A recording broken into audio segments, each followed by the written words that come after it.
এটি একটি সত্য ঘটনার মতো শিহরণ জাগানো গল্প। দোহার থানার চরজয়পাড়া নামক গ্রামের একটি রহস্যময় রাতের ঘটনা।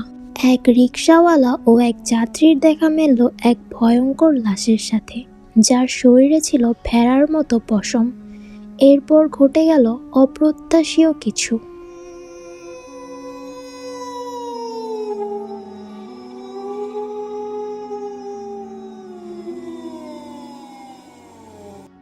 চলুন তাহলে এখন মূল স্টোরিতে যাওয়া যাক।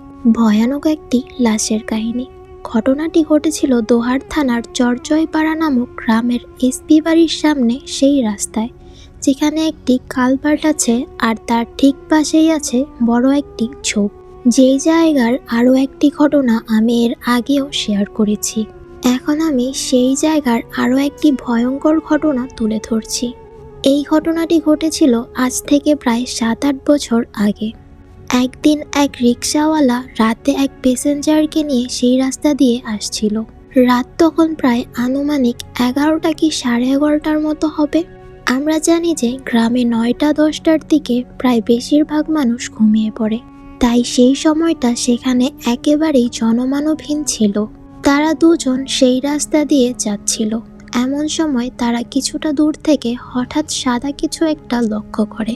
তারা যখন সেই কালভার্টের কাছাকাছি জায়গায় গেল, তখন তারা দেখলো যে কালভার্টের ওপর সাদা কাপড় পরা একটি লাশ শুয়ে আছে।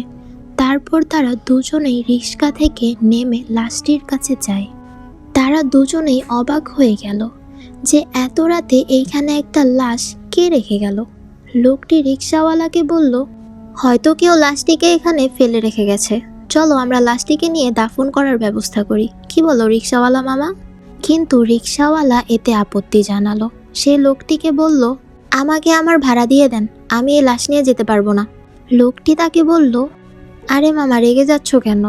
ঠিক আছে, তোমাকে ভাড়া 100 টাকা বেশি দেব। এই কথা শুনে রিক্সাওয়ালা লাশটি নিতে রাজি হয়। তবে রিক্সাওয়ালা লোকটিকে শর্ত দেয় যে লাশটি আপনাকেই তুলতে হবে। লোকটি বলল, ঠিক আছে তাই হবে। তারপর লোকটি লাশের কাছে গিয়ে মুখের কাপড় তুলতেই দেখতে পায় লাশটির চোখ খোলা অবস্থায় তাকিয়ে আছে।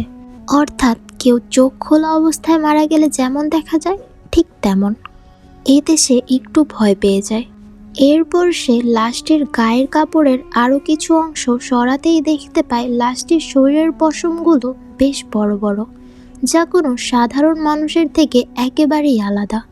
অর্থাৎ পশমগুলো ছিল ঠিক ভেড়ার শরীরের পশমের মতো। এটা দেখে লোকটি চিৎকার করে অজ্ঞান হয়ে পড়ে। আর সেই রিক্সাওয়ালা এক চিৎকার দিয়ে সেখান থেকে দৌড়ে চলে যায় আর এক বাড়ির সামনে গিয়ে পড়ে। তার কথা শুনে লোকজন সেখানে যায়, কিন্তু অনেক খোঁজাখুঁজি করেও সেখানে কোনো লাশ পাওয়া যায়নি। এমনকি সেই লোকটিকেও সেখানে আর পাওয়া গেল না।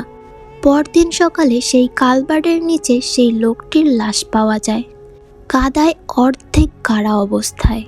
আসসালামু আলাইকুম এভরিওয়ান, স্টোরিটা কেমন লেগেছে অবশ্যই জানাবেন এবং লাইক সাবস্ক্রাইব করে পাশে থাকবেন। আল্লাহ হাফেজ, দেখা হচ্ছে পরবর্তী কোনো স্টোরিতে।